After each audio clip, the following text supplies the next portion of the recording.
Hey guys, it's TRIZE here, back with Automation, the car company Tycoon game, and what you're seeing right now is one of my latest builds called the Ford Mustang GT. This near replica of the 5th generation Mustang contains most of its fixtures on the game's 6th gen body. On top of that, it also makes the same horsepower as the real Mustang, all thanks to these show-offs crashing these particular cars at car meets. Anyways, I'll explain the details of this car throughout this portion of the video. It has a lap time of 1 minute 27 seconds 14 milliseconds at the quote-unquote Top Gear test track, and 2 minutes 23 seconds 54 milliseconds at the automation track. It has a top speed of 160 miles per hour and a 0 to 60 at 6.07 seconds. This vehicle uses Ford's 4.6-liter Modular V8 engine that produces 300 horsepower and 298.5 pounds-feet of torque. It has a fuel efficiency rating of 17.6 miles per gallon and weighs 3,555.7 pounds, which equals to 1,612.8 kilograms. And now, let's go over the specs of this vehicle. In terms of how I made the Mustang GT, the panel material will be made out of partial aluminum with a monocoque chassis made out of AHS steel. With a front longitudinal engine placement, and the front suspension uses a McPherson strut, and the rear suspension uses a semi-trailing arm like the real-life Ford Mustangs used for this particular suspension setup. For the engine, it's a V90 V8 engine made out of aluminum with the bore set to a 90.2 millimeters, and the stroke is set to a 90 millimeters, which gets the engine size to 4,601 cubic centimeters, or about 4.6 liters, and we're using a single overhead cam 3 valve made out of aluminum also. For the balance shaft, we're using a harmonic damper to reduce the chances of the crankshaft of exploding due to high RPM loads. And for the rest of the crank count rods and pistons, so we're using pretty much like it's used in the Ford Modular V8, a forged steel crankshaft with heavy-duty forged count rods and regular forged pistons. For the compression, it is set at the real-life rating of a 9.8 to 1 ratio at an above normal setting, with the cam profile set to a 42, just 2 clicks up above normal, and the springs and lifters have been softened to a 38, and this does contain VVT, which Ford, they call it the VCT, like variable camshaft timing or something like that. That's what they call VVT for these particular engines, I believe. So for the fuel system, all that good stuff. So we're using a multi-point EFI of a single throttle setup with a performance mid-intake running on premium fuel, with the fuel mixture set to a 14.6, the ignition timing set to a fairly high 89 just to get the horsepower and torque at a fairly accurate setting, and the RPM limit is set to the real-life rating of 6,000 RPM. And finally, for the headers, exhaust, all that good stuff. So for the headers, we're using some short cast headers with a dual exhaust setup with the exhaust diameter set to 63.5 millimeters, which equals the real-life rating of 2.5 inches. And we're using a regular 3-way catalytic converter, no first muffler, but a baffle for the second one, and +1 to quality because why not? And real quickly, let's get to hear what this wannabe Ford Modular V8 engine sounds like right now.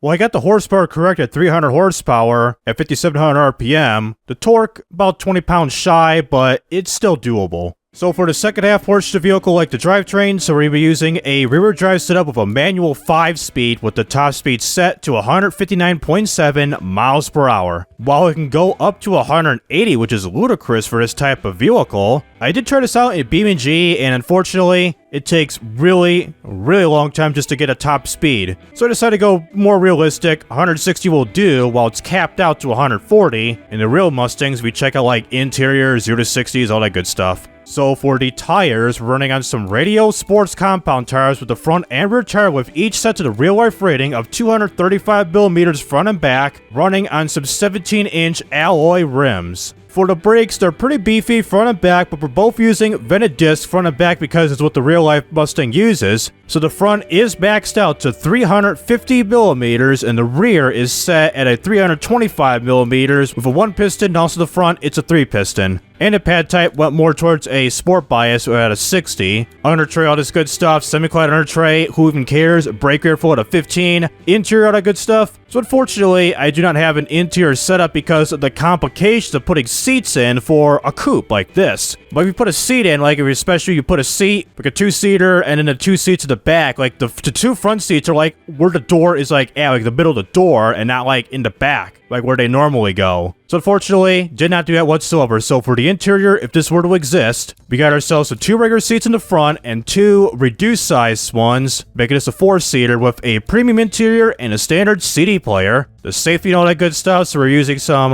hydraulic power steering, standard hydraulics, with traction control and ABS brakes, but traction control, to be like one of those numbnuts and car meets, well, we don't want to use this, but anyways, safety standards, we're using some standard issue 2000s safety standards. And finally, the suspension. We got ourselves some progressive springs of gas mounted dampers with passive sway bars running on a modified normal preset. What I did was that I increased the spring stiffness front and back, the damper stiffness, the sway bars, and dropped the ride height by a little bit to 299 millimeters off the ground. And despite the one and only problem like the game is complaining, which you see here, which is the short gearing, which has reduced the car's top speed, who cares about that? So jump in to BeamNG.drive and see how this car performs. So here we are at the map of West Coast, USA with the nighttime mod installed at the BeamNG repository, which I'll show you that a little bit later. So taking a brief look at this vehicle, we'll look up at the back of the vehicle here with the lighting setup. I do admit that the lighting setup, especially for how wide these brake lights are, these tail lights, are a bit skinny compared to the real-life 5th gen Mustang. This kind of looks like the 6th gen Mustang or the facelift version. They're kind of skinny, but they are the correct tail lights. You got 3 of these here, especially all these are brake lights, including these far 2 are the turn signals, but when you hit the brakes, you can kind of see the turn signals too, but fairly accurate. Going to the side, instead of having a boarding side, which I tried to replicate the side door, but didn't really work out the body molding, so I did come up with the little side pinstripe that says Mustang with the little pinstripe in black, with your boy GT right here to signify it's the GT variant of the Mustang. And the front, yes, this really screams Mustang quite a bit, even though it's not the right logo in the front, because unfortunately, there's not available in the automation badge fixtures, so I went out with a little, like, unicorn design to replicate the shape of the Mustang logo. And a side note, the headlights, unfortunately,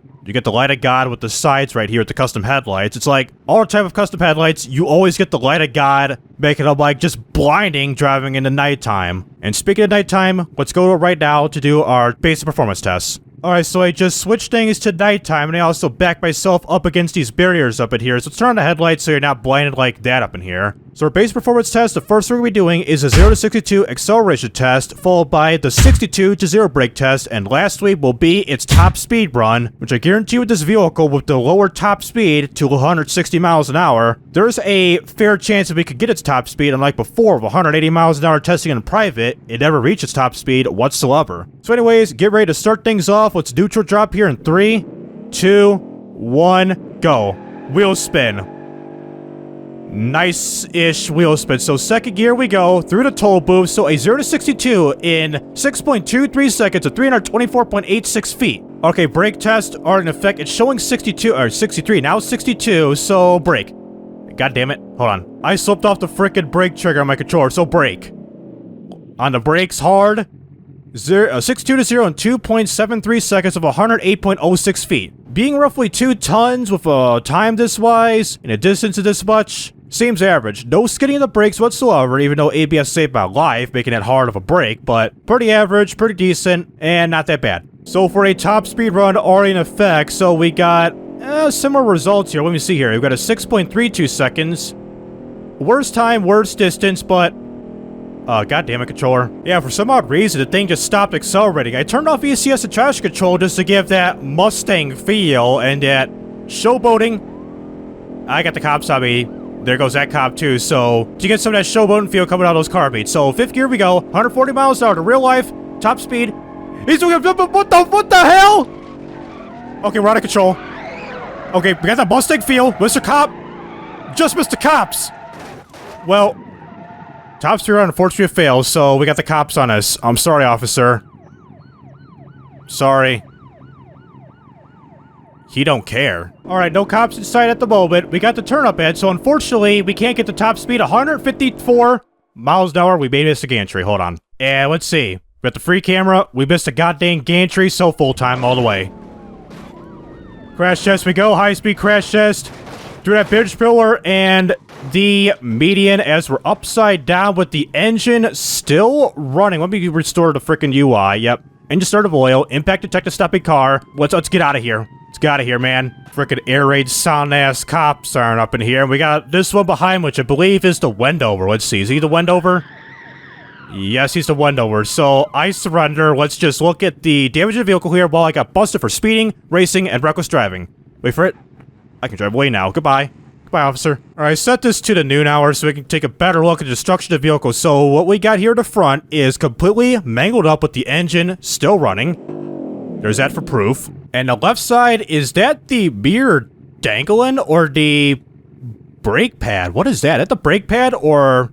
That's the brake pad dangling right where the mirror's at, where it's supposed to be. So that side's messed up. The rear end, it seems okay, but we're missing the rear spoiler. Right side, we messed up the little pinstripe pretty good, unfortunately. Alright, so for this portion of the video, we're going to be jumping into a time trial run at a modded map that I just downloaded called Autodrom Most. So we're going to be using the no chicane layout with this here vehicle, doing, surprisingly, only one lap. You can't customize the lap, so only one lap with no running start in the noon hours. So jump you to the starting line of this track right now.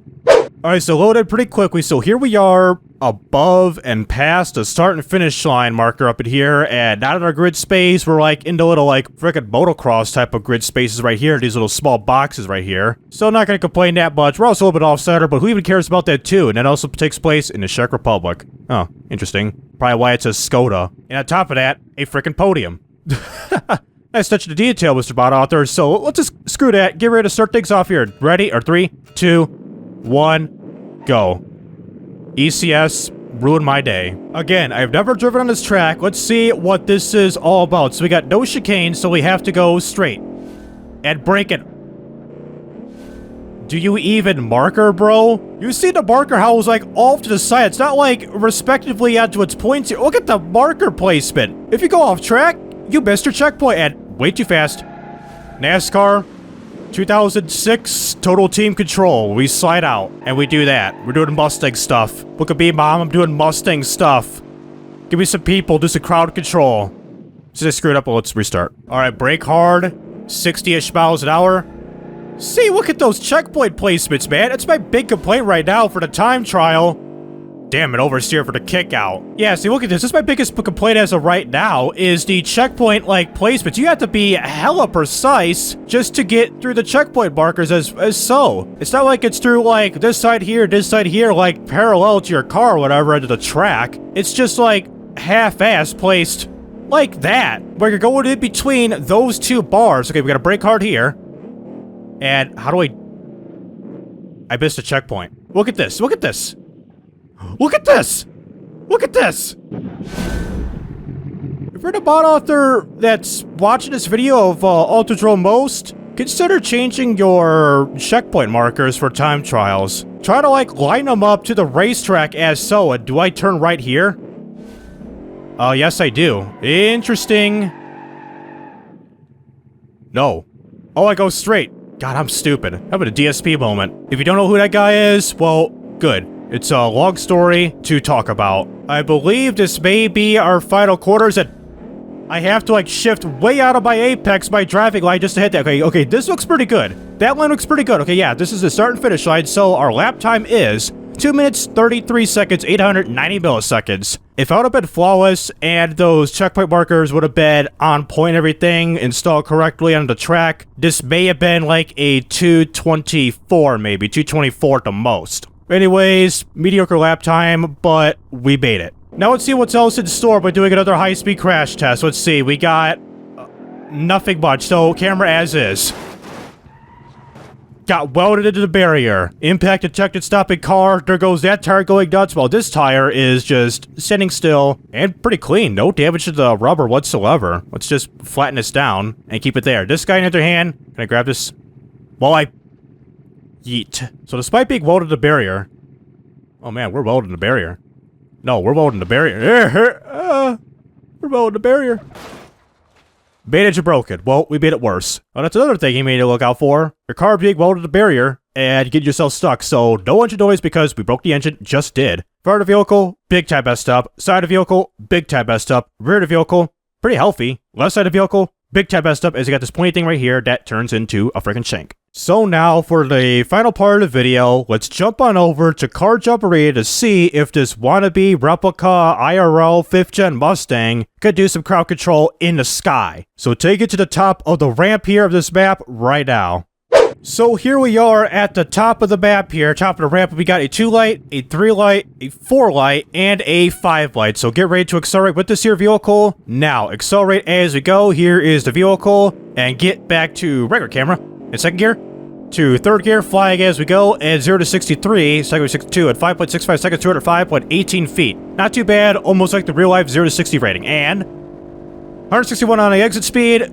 Pretty much got the top speed that we got in automation, and back flip. On the roof, camera as is. We land it. Are you kidding me? We land it. So oversteer, hop it over the pond. Tires all deflated, and we made a chop top. Welcome back to Midnight Club 3, double edition with the chop tops and everything. So let's try dropping this down here to see what it's like with the destruction of vehicles. So no major damage, but we got the intake exposed right up in here for the fuel injector, and the intake hose exposed, and more things all messed up, as you can see here. Alright, real briefly, what would like doing a second crash, but try to stop.